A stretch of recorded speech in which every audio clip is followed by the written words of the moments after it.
సాలగ్రామాలు ఆ పూజా వస్తువులు ఇచ్చినటువంటి ఆ గురువు నాడే ఆ గురువు నేనేను అన్నారు బాబా.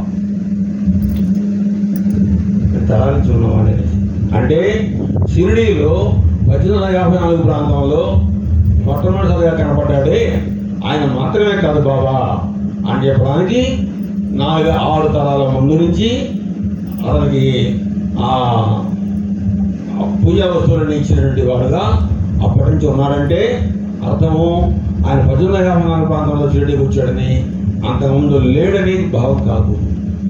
ఇక్కడ అర్థమైంది మనకు, ఇక్కడ మనకు అర్థమైపోయింది ఆ విషయం, అంతేగా.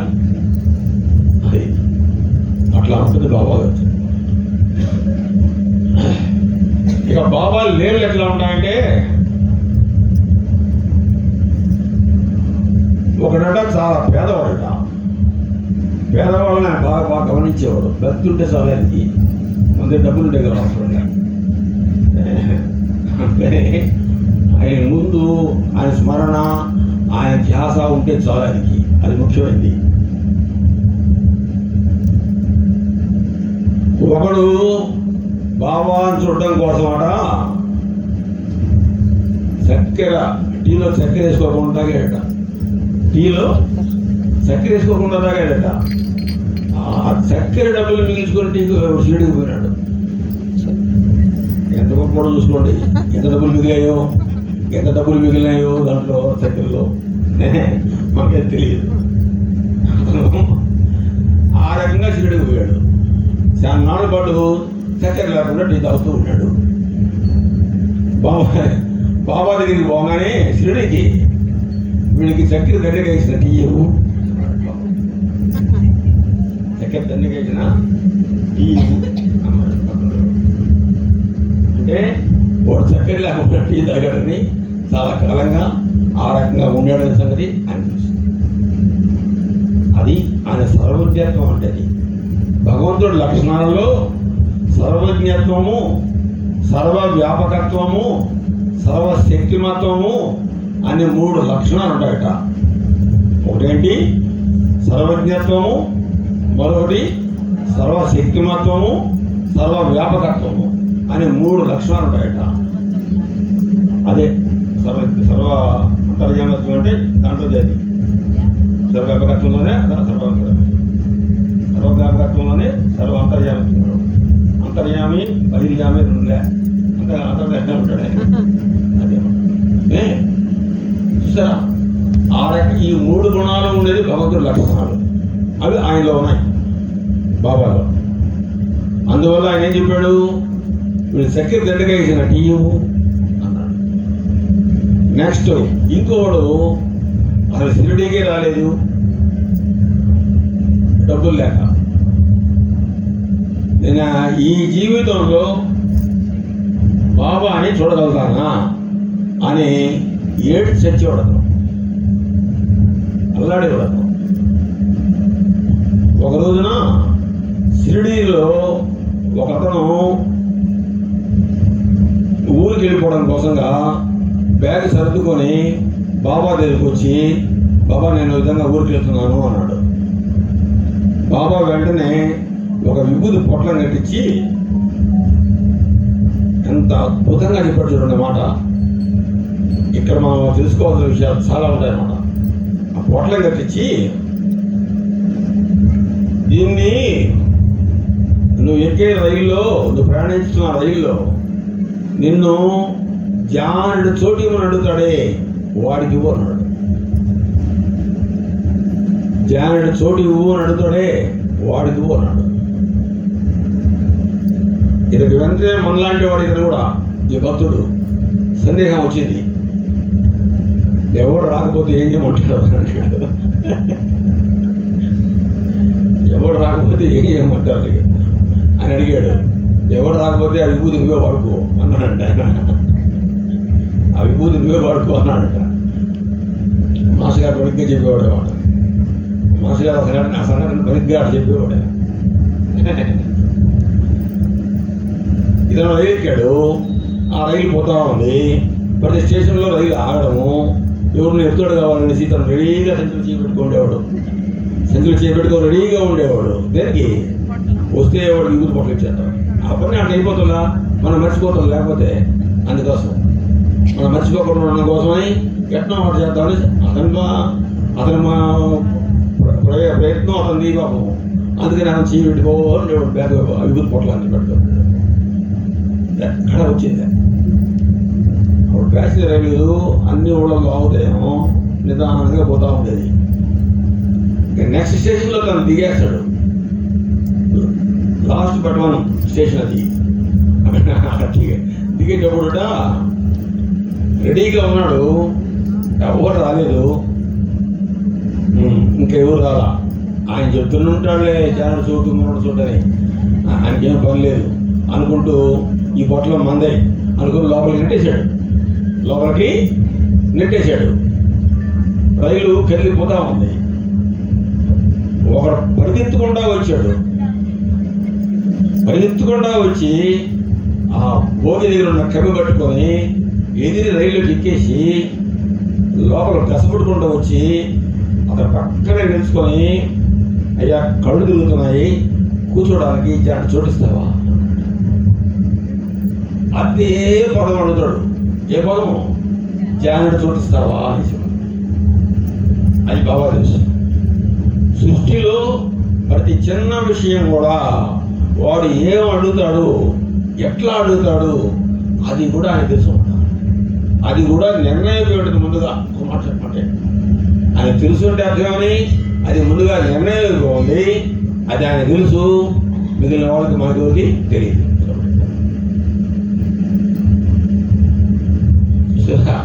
ఆ రకంగా ధ్యానం చోటిస్తావా అంటాడు. జరుపుకొని ధ్యానం చోటిస్తావా అంటాడు.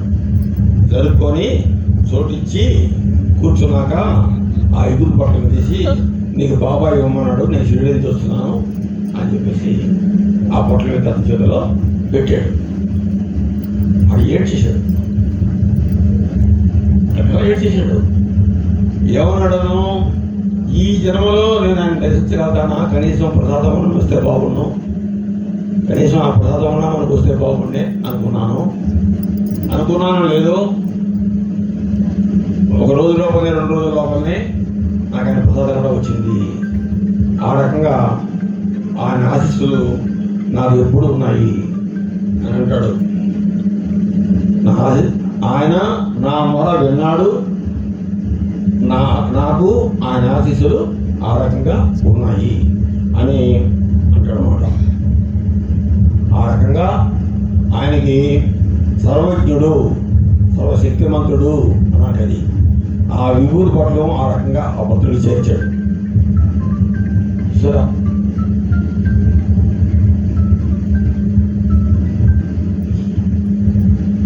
నెక్స్ట్ బాబా దగ్గరికి ఆయనకు వచ్చినటువంటి డబ్బులు, మనీ ఆర్డర్లు. ఒక అతను బాబా సంతకం పెట్టాడు కాబట్టి ఆ శ్యామ అనే భక్తుడు సంతకం పెట్టి తీసుకొని బాబాకు ఉపయోగిస్తూ ఉండేవాడు, బాబాకు వినియోగిస్తూ ఉండేవాడు. ఆయనకి వచ్చే డబ్బులన్నీ ఆయనకేం తెలుస్తున్నాయి, ఆయన తెలుస్తున్నాయా అని అనిపించింది. ఒకరోజు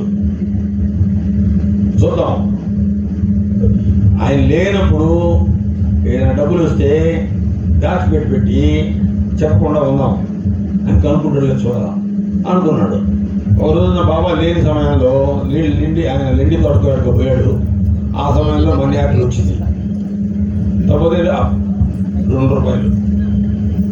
అప్పట్లో ₹2 చాలా ఎక్కువ విలువే. డాక్టర్ చూశాడు, ఎవరు లేరు, బాబా కూడా లేడు, అతని దృష్టిలో బాబా కూడా లేడు అక్కడ.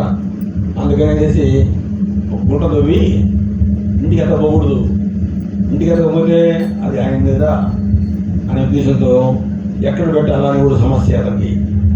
ఒక గుంట తవ్వి దాన్ని ఆ గుంటలో పూడ్చిపెట్టేశాడు, మసీదుకి ఎదురుతాడు. చూద్దాం అనేసి 6 నెలలు దాకా దాన్ని ఊసే లేదు. అబ్బా భలేది అనుకుంటాడు, భలే తెలుసు అన్ని విషయాలు. అందరూ రకరకాల పురాణాలు చెప్తుంటారు వచ్చి ఈ 2 రూపాయల విషయమే ఆయన మసీదు వారిలో కూర్చోబెట్టిన దాన్ని ఆయన చెప్పలేకపోయాడు. అనుకుంటూ ఉండగా వాళ్ళ ఇంట్లో దొంగలు పడ్డారు.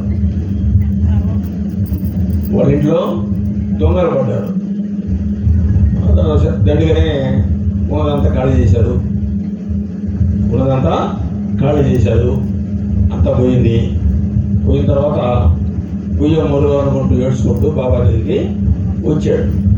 బాబా దగ్గరికి వస్తే నావి 2 రూపాయలు పోయి సుమారు 6 నెలలు అవుతుందిరా. నీ డబ్బులు పోతే చెప్పుకోవడానికి నేనైనా ఉన్నాను, నావి పోతే చెప్పుకోండి, నేను ఎవరు చెప్పుకునేదా కనుక్కున్నాడు.